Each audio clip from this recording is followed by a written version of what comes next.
What's up guys, Anfield here, welcome back to a new video. So today's video we're going to be doing the IS7 third mark session finish. Now I already have an IS7 third mark session finish, but it was a stream highlight a very long time ago. In fact, I think it was the second ever video I did after the 62A highlight, but I don't particularly like the IS7 one. I was very salty throughout it because the IS7 was driving me insane. Yeah, I wasn't really getting along with the tank. Also, it was a stream highlight and I don't think those are nearly as good educationally wise as the actual commentary sessions. So I'm going to do that one for the IS7, which is why I 3-marked it again on EU. As you guys know, in 9.20, the IS7 received some significant buffs. The significance of the buffs we'll be discussing throughout the video, but ultimately the damage per game was a big improvement over the previous IS7 mark, which was around 3885 or something like that, whereas this one was 4300, so that's quite a big increase for the IS7. It was never a big damage dealing tank. It hasn't actually received any DPM increases, so it's solely down to, well, perhaps meta as well, but also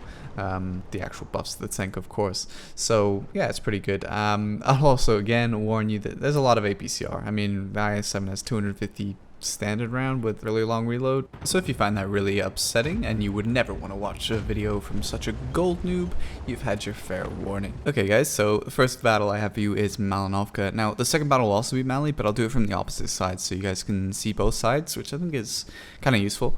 So this map is one of the oldest in the game, and it's very one-dimensional. I don't really know if the HD map will actually change the gameplay of the map or just make it look prettier. But I guess looking prettier is better than nothing. The HD maps still look cool, but this map kind of needs a little bit more love so it can be played more dynamically. But the IS7 can do okay on this map. The thing that you need to keep in mind though is that regardless of what kind of tank you're in, usually you need to take the hill. The high ground position is very important.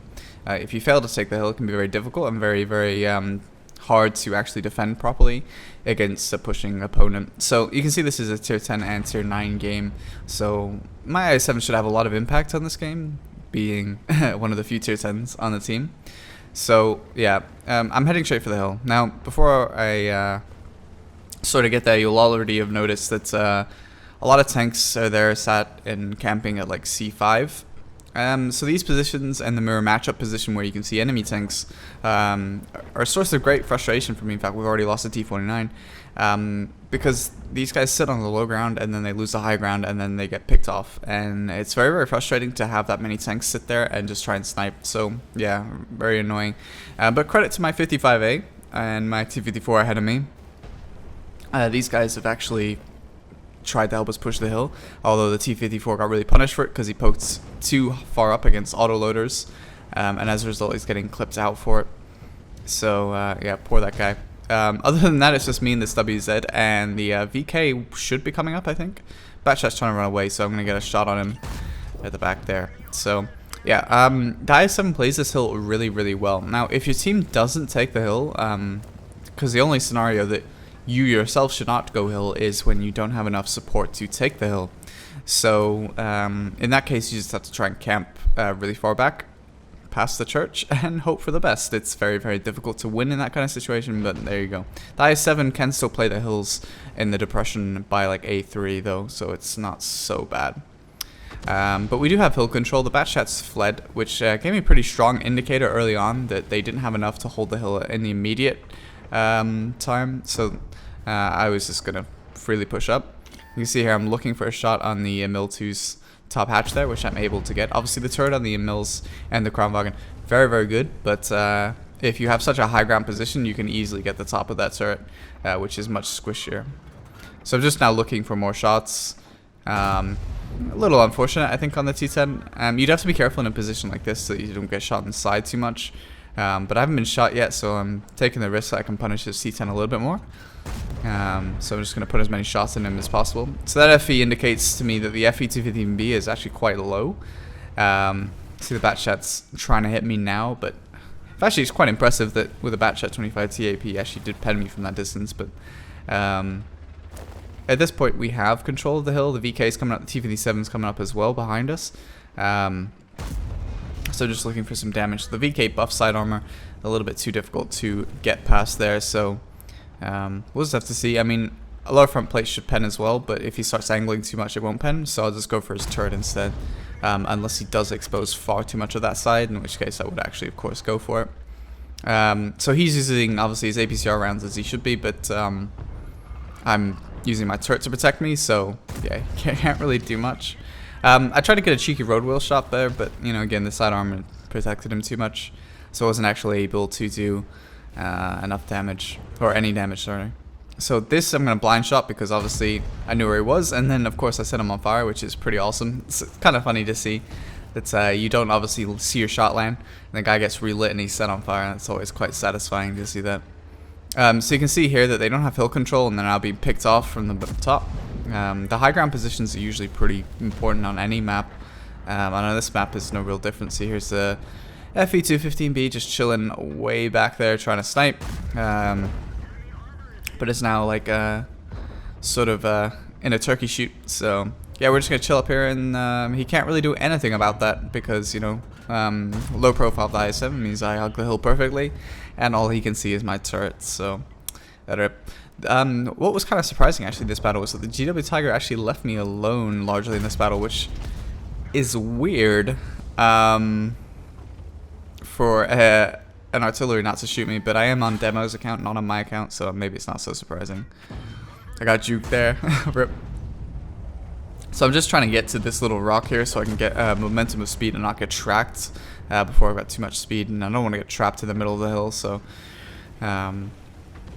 basically keeping rocks between myself and the enemies. Gonna try and hit this bat shot, but it's always a difficult shot, and I didn't really lead it enough. I needed to lead a little bit more and it maybe would have hit, but, you know, IS7 being IS7, it may not have hit anyway, so yeah, it's just cleanup at this point, guys. I mean, we're just rolling straight through the forest, but you can see that the position that we controlled allowed us to actually collapse on them and win this game.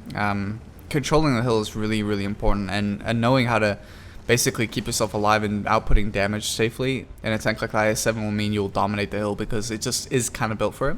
It doesn't need a great deal of gun depression to operate. Rip.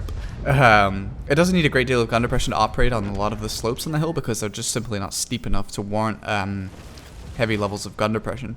So yeah, the IS7 will play incredibly well here.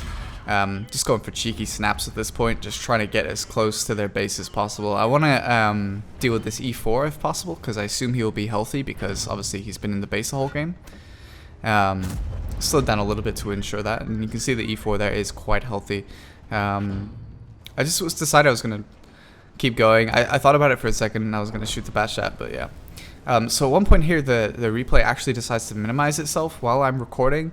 So I was just sitting there browsing on my phone, and yeah, it just like minimized, so I recorded it at a desktop before I brought it back up. So I apologize for that little jump cut there.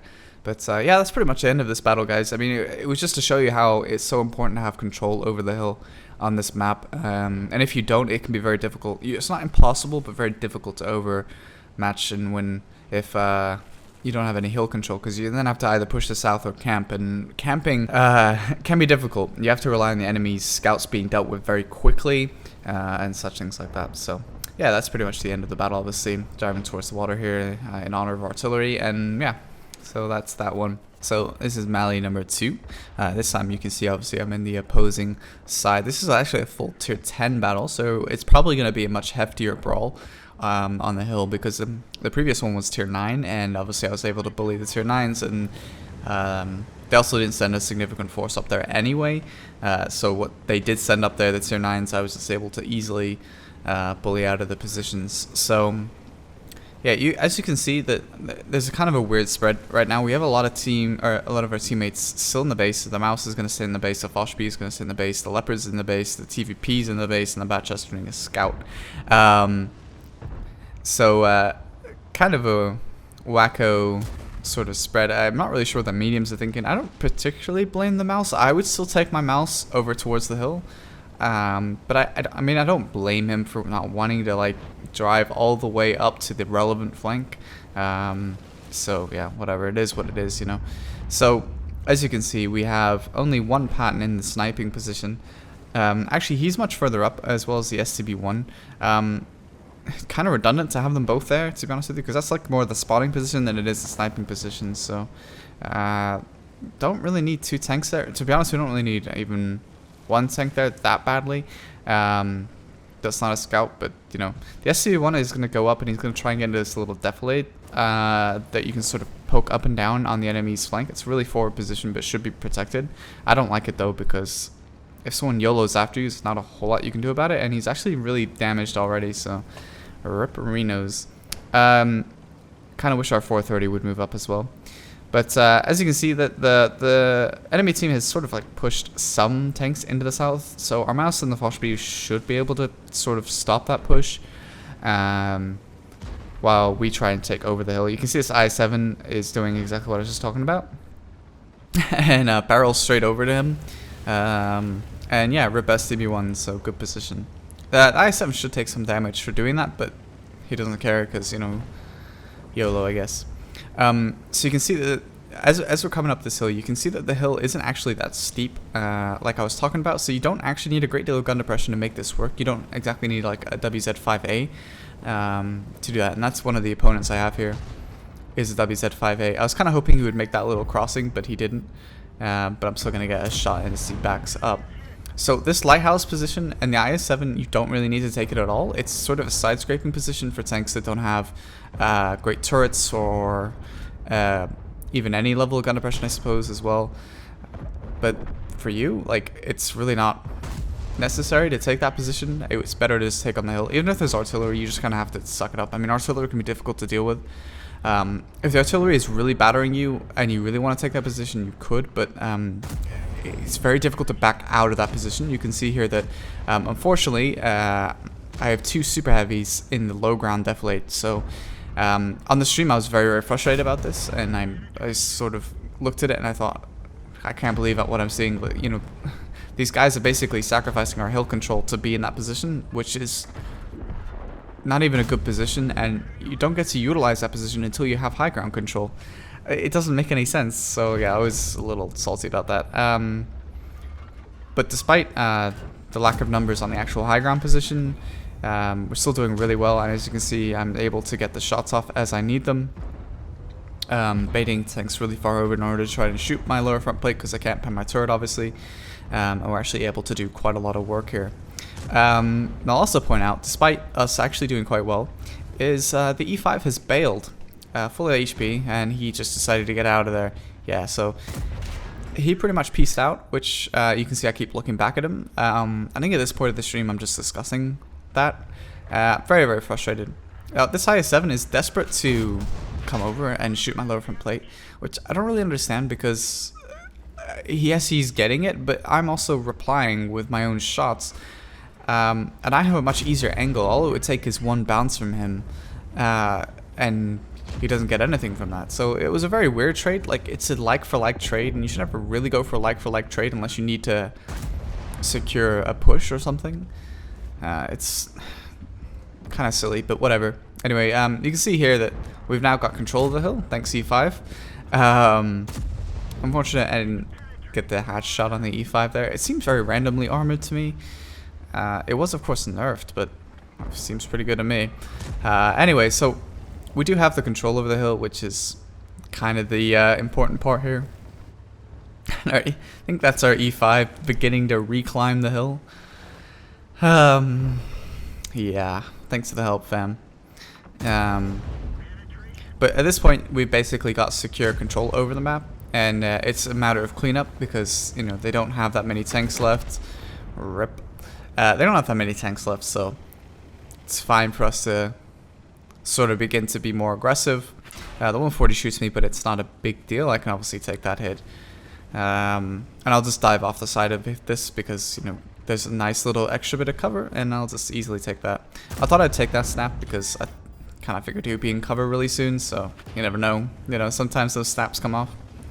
So, yeah, we just move into this little cover bit here, which is the next sort of position you can move up safely to, or a checkpoint, so to speak. So, yeah. But like I said, it's just cleanup. We have a significant lead there, never going to overturn that lead, so yeah. It's just farm damage at this point.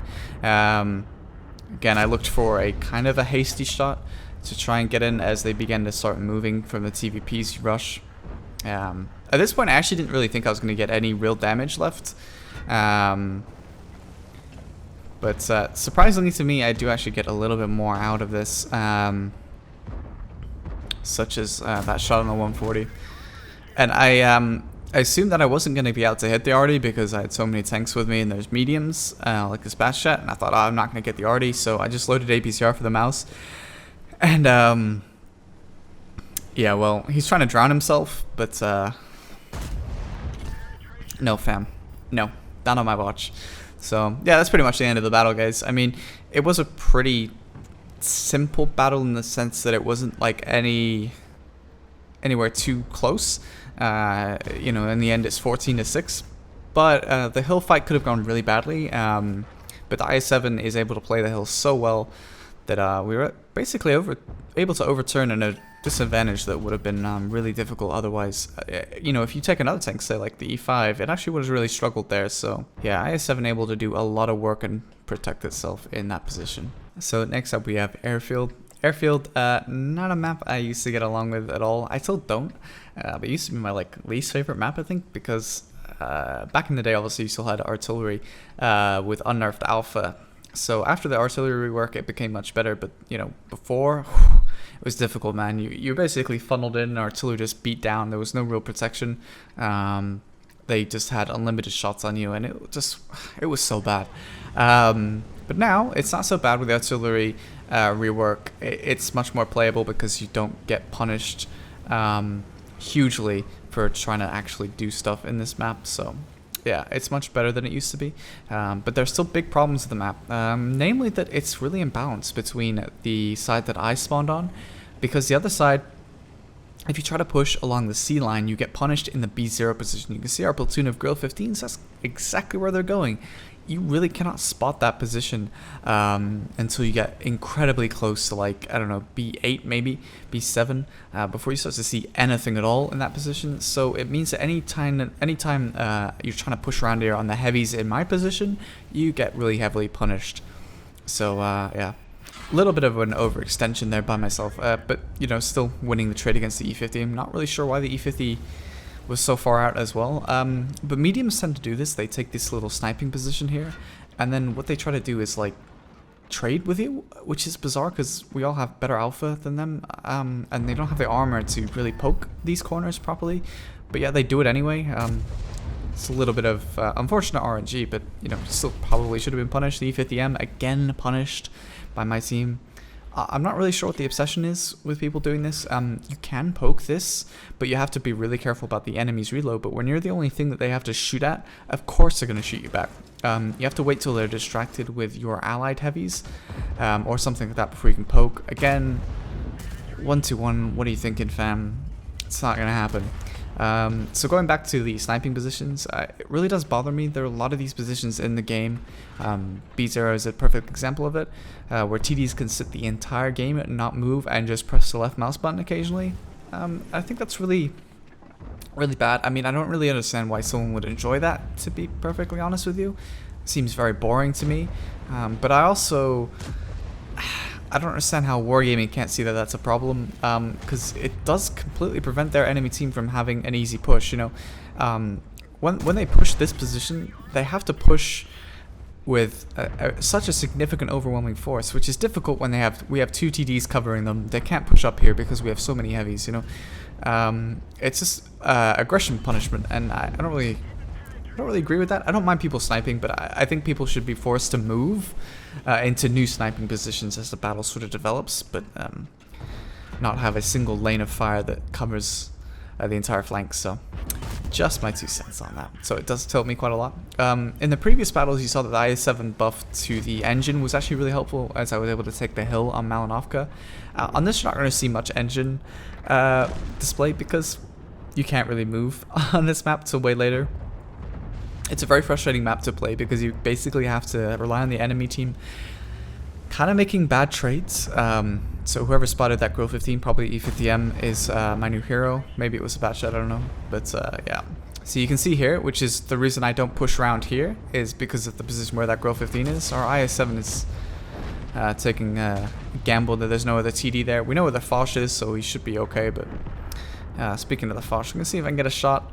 Try to hit his hatch, but from this distance with the IS7, yeah, not entirely that reliable. So I'm just going to take up a line shot here and hope for the best.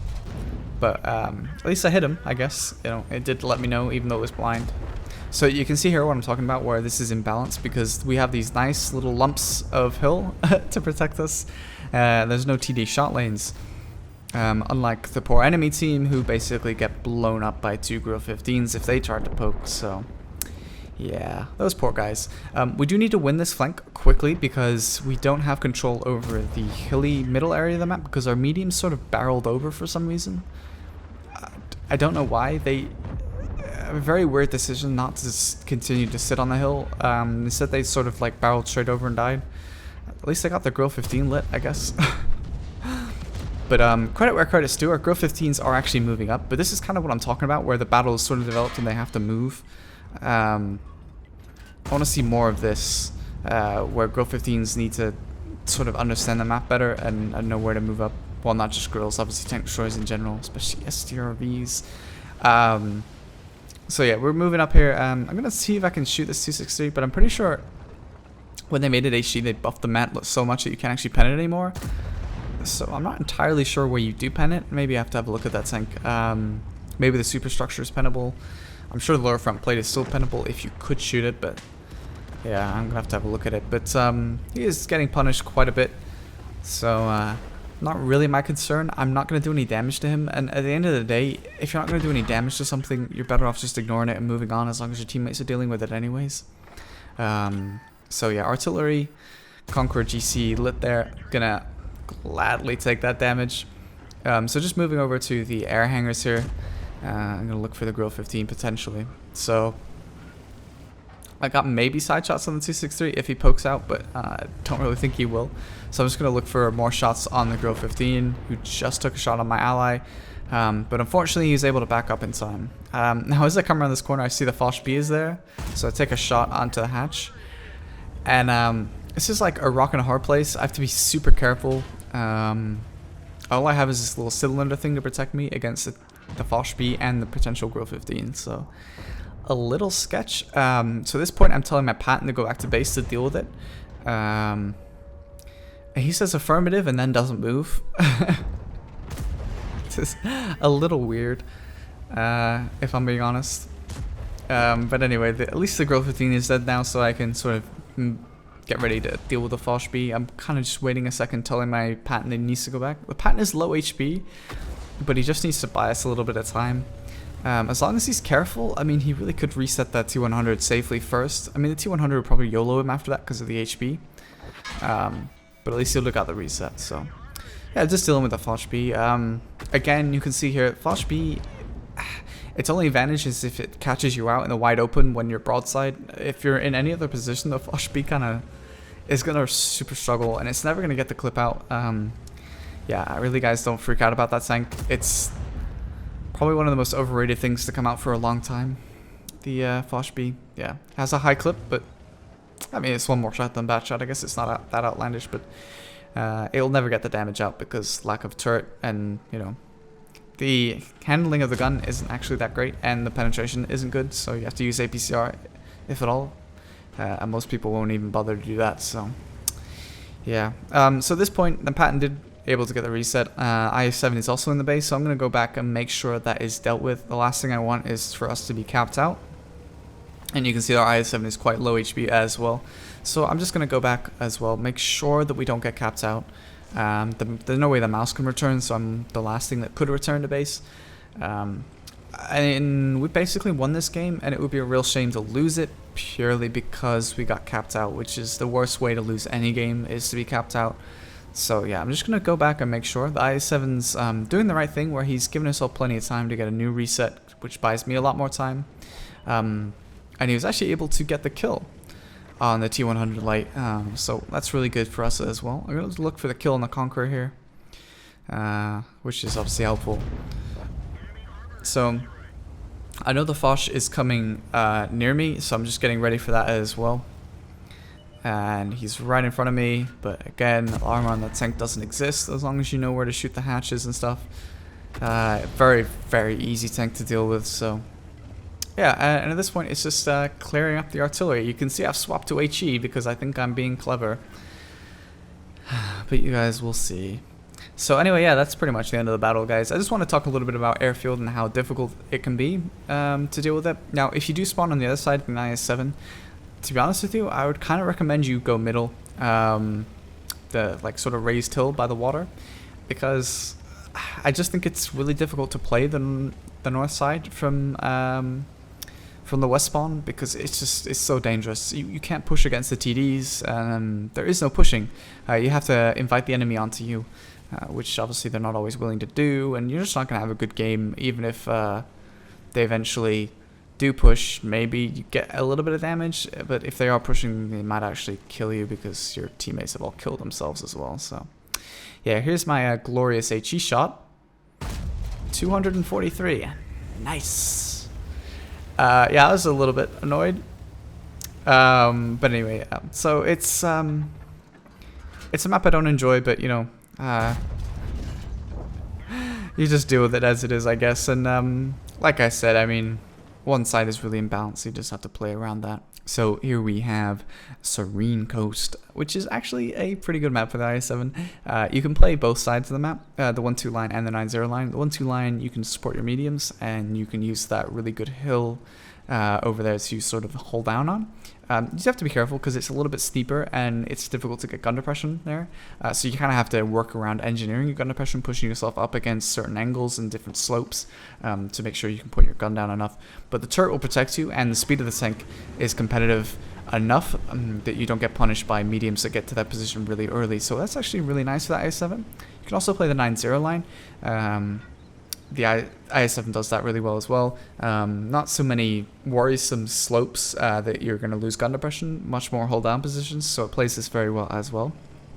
Just make sure if you go over here, you have to always take the safe route around here, so you don't get pre-lit.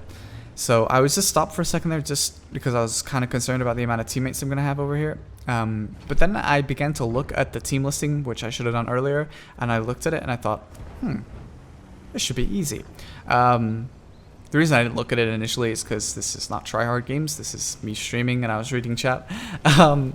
Anyway, so you can see here that despite us not having enough really tank-wise to take this like really successfully, they don't actually have anything to threaten me because their top tiers are mediums and a JP100. The JP100 probably won't go over here, and if he does, I can deal with it easily. I say probably won't because they like to camp base, so I don't expect them always to be in aggressive positions. I do expect the Mauston over here though, and possibly some other TDs, but it should be very easy for me to deal with it. Despite only having a batch effort backup, I'm not actually that worried, because I know how well I can protect myself in the IS7. So yeah, nice shot into the T28 to start off the battle. The Mauston trying to get around the corner. It's not going to happen, fam. You're way too slow. But he's looking for it. And I'm looking for a counter shot on the mouse. So yeah, just looking to see what I can get, but I'm probably gonna get to shoot the prototype next. Unfortunately I hit the mantlet this time, not the cheeks, so that's a little disappointing, but that's okay. He's coming around again to try and shoot me, but once again I back up in plenty of time. That added speed coming in handy here for the IS7 with the buffs. So yeah, able to back up there safely. Prototype trying to find an angle, but he's pushing himself up against the hill, which meant he ran out of gun depression. So there you go, a nice cheek shot on the prototype, just making sure that one actually hit this time. And he got punished for camping the base too hard by our artillery.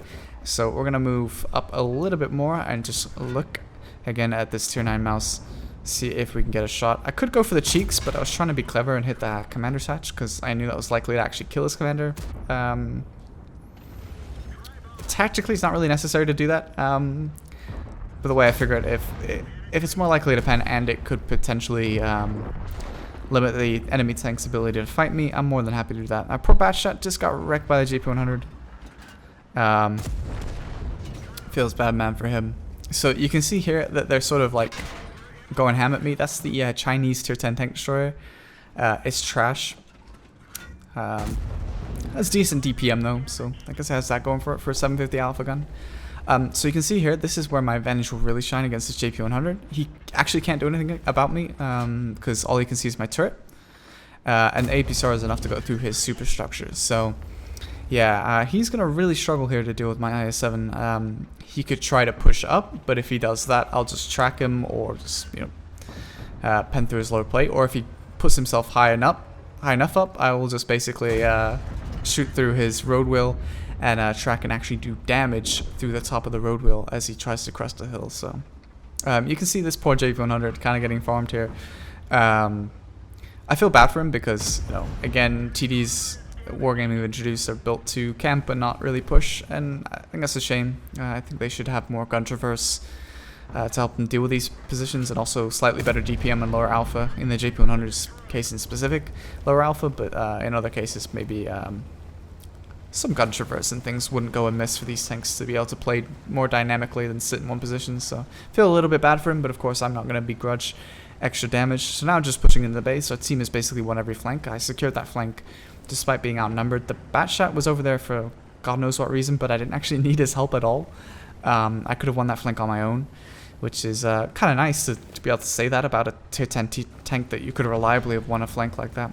There's a Scorpion, there's a dead Scorpion, so 140 is actually going to go full Blitzkrieg on me, along with the artillery. But I know my true enemy, so I'm going to deal with that first, and then deal with the 140, who's just going to punt lower alpha into me. I'm not really worried about the 140 because I have healthy amounts of HP. But of course the waffle comes over and makes things a little bit more worrying than they were. But that's okay because an ISU bails me out and kills him. Actually, admittedly, didn't see the ISU. Maybe I would have done if I wasn't streaming, but yeah, nah, I didn't see him at the time. Artillery gave me some nice extra assisted damage there as well by wrecking that waffle 4. So yeah, gonna get shot in the Siag Tiger at the end, but that's pretty much the end of the battle, guys. But you can see just how well the IS7 plays these positions. So not much has actually changed in that regard, but the gun handling allows you to get these shots off much quicker than before, so you can trade more efficiently. So next up we have Ruinberg, and it's another tier 10, tier 9, tier 8 game. So really kind of beneficial to be a tier 10 in this kind of matchup. This would be much more dangerous if it was a full tier 10 game, much more difficult, and I might try to find a different way to play it. But as it is, you know, it is still important to know how to bully lower tiers. You have to be in the optimization mode, you know, in this kind of situation. You know, look, your top tier, you're going to do a lot of damage if you play it right. You want to make sure you farm as much as possible, be as efficient as possible with these games, especially when you're doing a mark session, purely because, you know, obviously every little bit of damage counts, except if you're on NA where the marks are disabled because they're bugged at the moment, and a lot of people were able to mark the 907 and WZ5A despite having a 6k previous requirement. Anyway, so yeah, I initially go here to get a shot. There's always someone trying to rush over there. I'm just trying to like wiggle a little bit, make this IS7's life difficult, but yeah, he's not falling for it, unfortunately. So again, I got more shots on these guys over here, which are being conveniently lit by my allies. Unfortunately, side turret, not gonna pen, I guess, which is disappointing. This IS7 keeps trying to poke, and it keeps getting punished for it. But he is punishing me as well, and I'm not punishing him properly, which is bad play on my part. I said be efficient as possible. I'm in aggressive position trying to punish early as possible. But unfortunately it's meaning I'm losing too many hit points, and of course if you lose too many hit points you're unable to play the same way in terms of being able to be in position to be damaged, because you can't risk it because you might die. So you do need to be somewhat careful, guys, obviously. So I'm being a little bit more passive here because they've shown that they're willing to push and poke around that corner despite being punished by my 183, so I don't really want to take the risk. Went for that weak point there, and the 183 absolutely savages the poor guy. I feel sorry for him. Now at this point the IS7 just like YOLOs up, and I honestly no idea what he was thinking. I mean, why? But this is great news for me because, I mean, that's a huge threat like out of the way. I don't have to worry about that anymore, and at this point I'm thinking, what? Why would you do that? I mean, I'm really grateful, but it does make sense. IS3 also making questionable decisions. Our 183 is doing really well, as supporting me as well, so that's really nice as well. HE from the JP100, but at least I was able to get him back there a little bit. Do some damage. You can see that the battle is heavily in our favor already, so I desperately need to do more damage. You can see that there's a couple tier 8s around here. Of course, I'm looking at that thinking easy damage. JP100 cannot support them yet, so he's much too far back, so I'm definitely going to look at these guys as easy damage. Unfortunately, my arrogance sort of came back to bite me there because I just snapped that shot and it didn't do anything, which is a waste, obviously. You don't have incredible DPM like the WZ has, so shots do count a little bit more with the IS7 when you're on reload for a much longer period of time. So, yeah, T-34, I was kind of hoping the defender would kill him, but the defender isn't able to get the shot because the Patriot sort of actually accidentally shields him, I think. And I didn't get a shot on the Patriot because, fuck knows why, really. I didn't really look at it, so I don't know personally why that didn't go through. Maybe I just hit some part of the tracker, I don't know. But able to get some damage, and he backs up and gets wrecked as well. So you can see here, like, battle's basically over already. And we're just looking for shots. I'm just going to use these tanks that are dead as perfect hold down cover. Going to go for the track on the road wheel. Was fortunate to be able to get that on the JP100, which obviously slowed him down. Unfortunately, he had a repair kit, because otherwise I would have got tons of assist if the 183 had come around there and punished him. So I'm just kind of looking for the lower front plate or the upper superstructure of the JP100 there, which I'm able to get, and he could only see my track, which is the advantage of having such a far forward turret. I don't like the pike nose, but the turret being so far forward on the IS7 is an advantage for poking around corners like this. He's actually making that easier for me to pen by doing that, so thank you very much, Mr. JP100. So you can see here, 5,000 damage in a very, very quick battle. It's just the nature of being a tier 10 in these kind of games. These are the games you really have to bully and farm. The IS7 does that really well because obviously it has very good armor against lower tiers. Is the armor great against higher tiers except for the turret? No, but it is good against lower tiers. So that's lucky, but you know, I figured I'd go for it. The armor does really well against the lower tier tanks, and you can really bully them for it. So 268 is taking that shot from me. Very, very gracious of him. So that's pretty much the end of that battle, guys.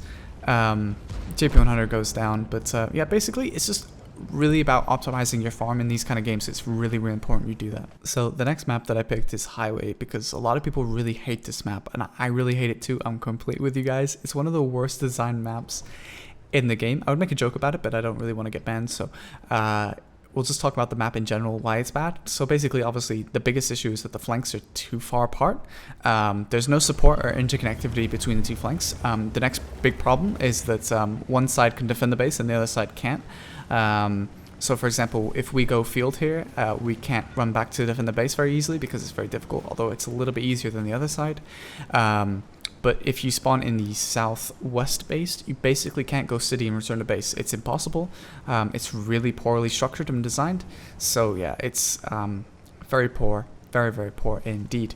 So the reason I'm going to the position I'm going to is because I don't like fighting straight up cities in the IS7 that much, because you can't really hold down that effectively. Now, it doesn't mean I don't do it, because I do. But sometimes I'll avoid it, especially when there's no artillery on highway. Are you kidding me? I'd love that. So I'm like, okay, you know, lots of mediums to bully, and they can't really do much about me as long as I play the hills correctly, because there's no artillery to do anything about it. So you can see that we have a okay medium force, but with my assistance, we should be able to win this flank. And that's kind of what I'm going for. You don't need gun depression to make this work. You just play the hills and use the turret like I've been talking about with the IS7, and it'll handle it really well.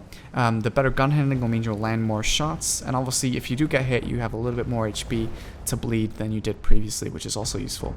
Because the improved mobility of the tank, I'm able to get to this position much quicker than I would have been able to previously, and able to return to the base if needs be. So you can see here that I'm completely covered here. The mediums aren't actually interested in me, and even if they were, they probably wouldn't be able to pen me. But I am completely covered, so it's really nice. You can see they're a little bit running out of gun depression, but I don't actually need it to miss my shots. Yeah, so a little bit of unfortunate RNG, but you can see I don't actually need the gun depression that much here. As long as you come over carefully, you're fine. So there's a Foch B there, and he gets one shot into me. Gets another shot into me, and I'm thinking, that sucks. But that's it. 2 shots. Oh no, it's so broken. Yeah, I mean, I'm able to return about 60% of the damage back to him, so, or well, probably more like, well, how much did he do to me? Yeah, actually wasn't even 800, so, more like 70-80% of the damage returned to him, so pretty good. I have more hit points to spare than he does. So as we're going to begin to push this, we have lots of little options in directional play that we can go. I'm just waiting for the Centurion to back off so I can move up. We have lots of little options to approach this flank from. Like I said, the support from the city is very minimal, although I will actually point out that their team for some reason is actually very withdrawn on the city. They're in the city, but like really far back on like 7-8 lines instead of like 9-0. I mean, the 8 line's not that unusual, but the 7 line to have a couple tanks back there is a little weird. So we're just moving up at this point. We have complete control over the map. And like I said, once there's cap pressure, they actually can't do anything about it. They're going to lose. So, yeah, rip. The only problem with actually forcing an early win on this flank is that if your teammates do decide to cap, you're not going to get a lot of damage. You're going to win, but you're not going to get to do anything, which sucks. So that was a little unlucky, but as you can see, the Foshby is getting kind of wrecked. Yeah, poor Foshby. So I'm going to look for a shot on this TVP here, who is pretty exposed, but he like backs into a deflate right as I fire and then pulls into another one, or into more exposure, and I was a little annoyed about that because I could have obviously shot him if I'd waited a little bit, but I had no idea. So yeah, as you can see, we have a complete surround on the enemy team. Everything's going pretty swell. I got an FV215B here I can finally snipe at from their base. And it's also worth mentioning that if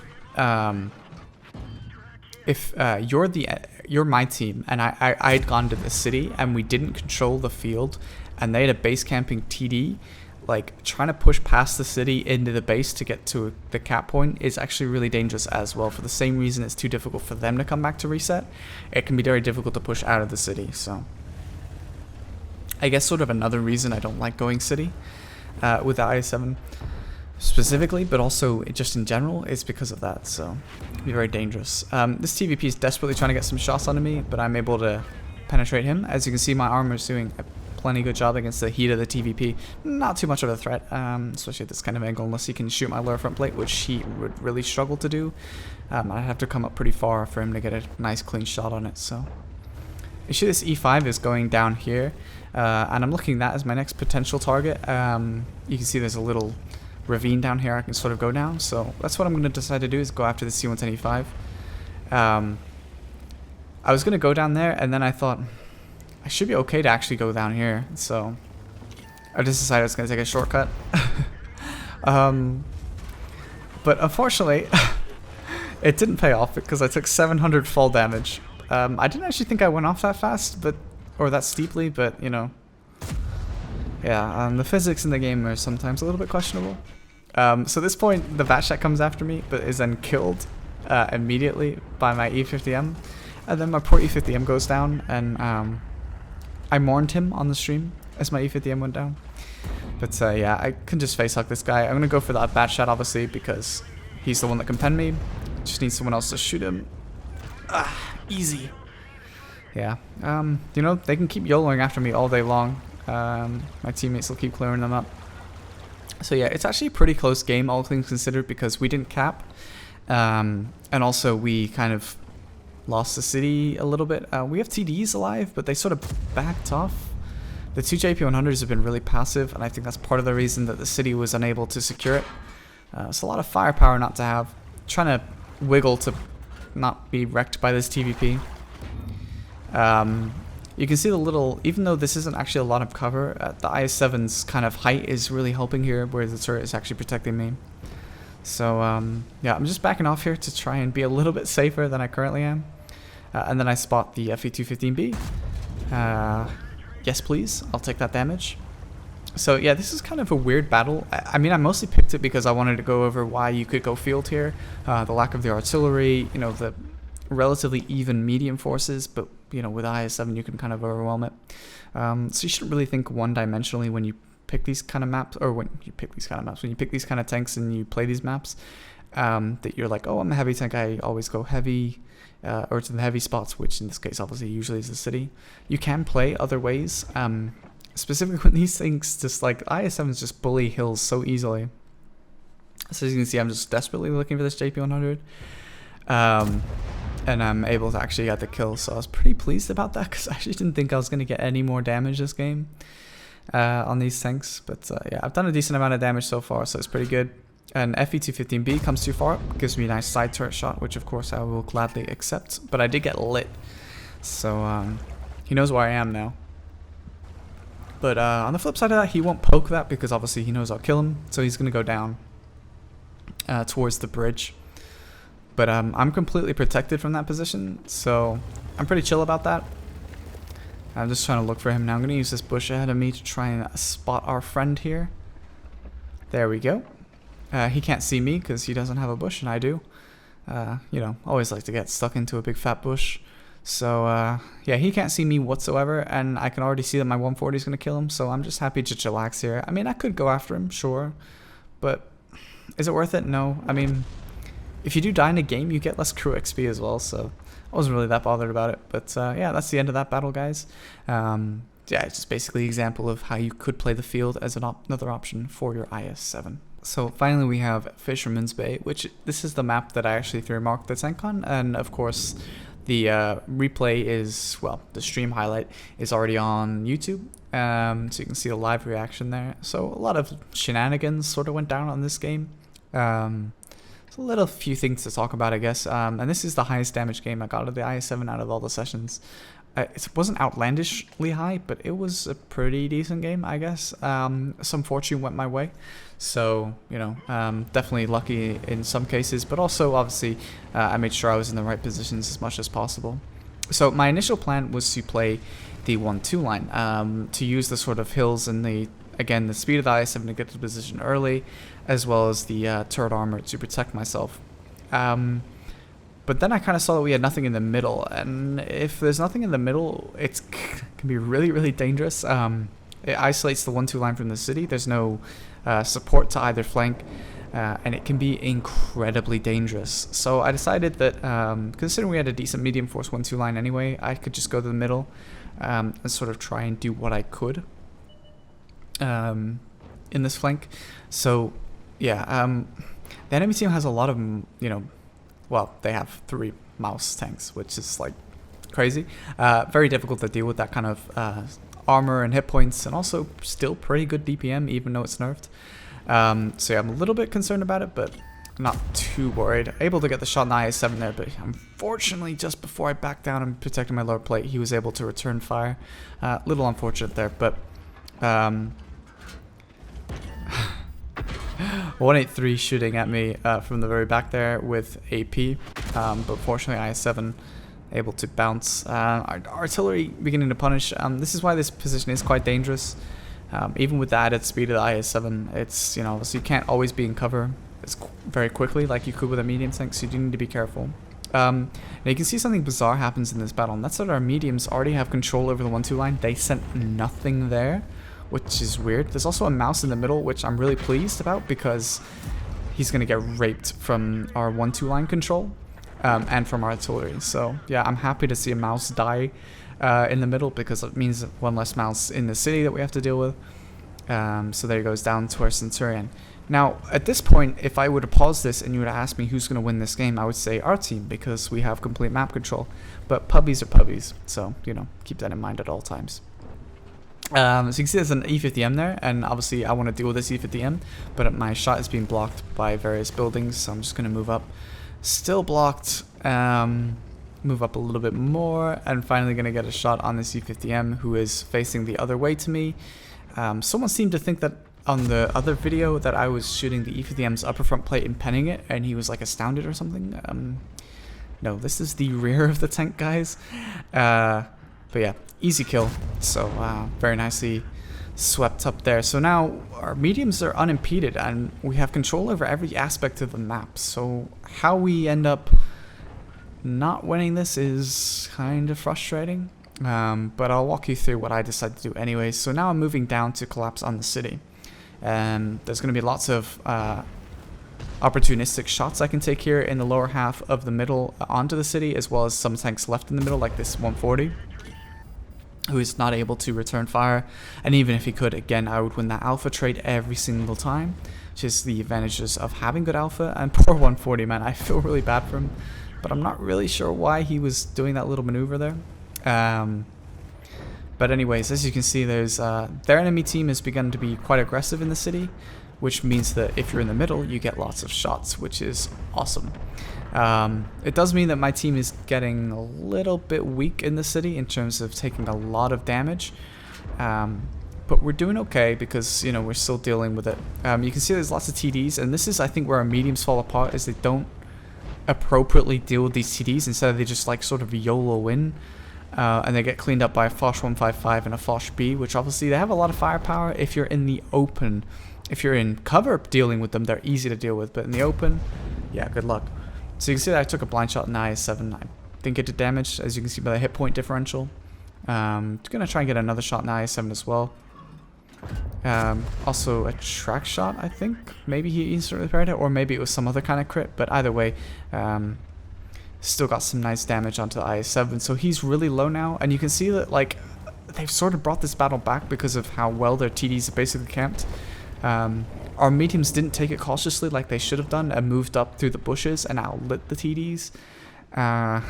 There's actually no real camo bushes along the road there. They have to crest over. So it would have been very easy to just use the bush ridge along the base for the mediums to detect the TDs safely, but they didn't. They just sort of YOLO'd across and died. The F gave me a free killing shot, so of course I was quite glad to take that. So yeah, it's very close now when it really should not be remotely close at all. So at this point we dealt with enough tanks on this side of the city, on the outside, that I'm going to move in and try and deal with these mouse tanks. I noticed that there's some dead tanks in front of this area, which is obviously excellent from an IS7 point of view, which means I can use the dead tanks as mobile shields, which obviously is like a makeshift hold down position, which in IS7's case is very, very good due to the turret armor, as you guys know. So yeah, I'm just going to move this poor corpse of this 140 and start to get some shots on these mouse tanks. There's also a 183 back there by the looks of it.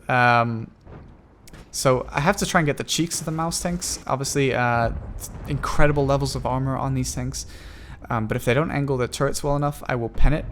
I was thinking about trying to shoot that, but I delayed too long and I ended up hitting him as he moved his turret anyways.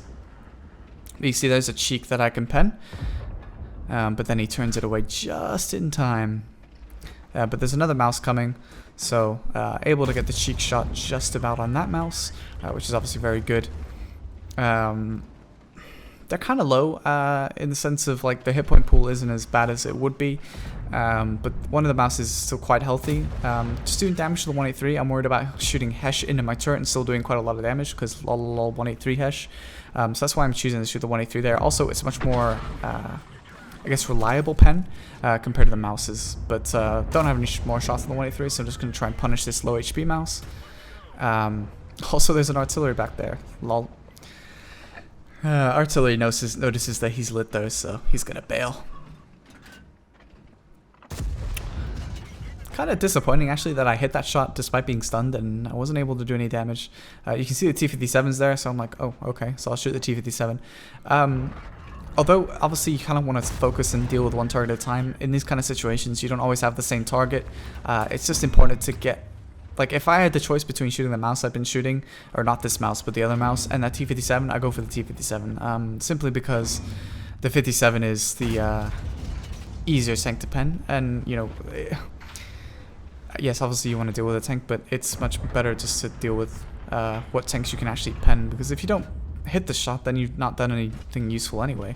57 was also desperately trying to shoot my turret there, and that's where I get really, really lucky because the 183 comes around the corner and tries to shoot my side, and he shoots into my spaced armor instead of just under my spaced armor and just above the track, and so I'm able to absorb it, which is really, really funny. Very, very fortunate, but you know, I will take whatever I can get. To be fair, I mean, some other tanks would have taken the damage there because they don't have that spaced armor. But it's also the 183's fault for not really paying proper attention to where he's shooting or not knowing enough, I guess. Every time he gets close to me, I'm trying to prevent him from shooting me, but unfortunately he does pen me. Again, added speed of the IS7, and I was able to back off in time and actually do or get the kill, sorry, on the mouse. But unfortunately, the other mouse came back. The reason I didn't go forward is because I didn't have enough time to squeeze through. So I tried to back up and turn my turret around so that it would bounce the shot. Unfortunately, the mouse a little bit too quick and was able to shoot the back of my tank. So that's pretty much the end of that battle, guys. Unfortunately, we will lose the game, which is really sad because we really shouldn't have lost this game. But, you know, that's just the way it is. So yeah, that's the end of that battle, guys. So thanks so much for watching the video. I hope you enjoyed.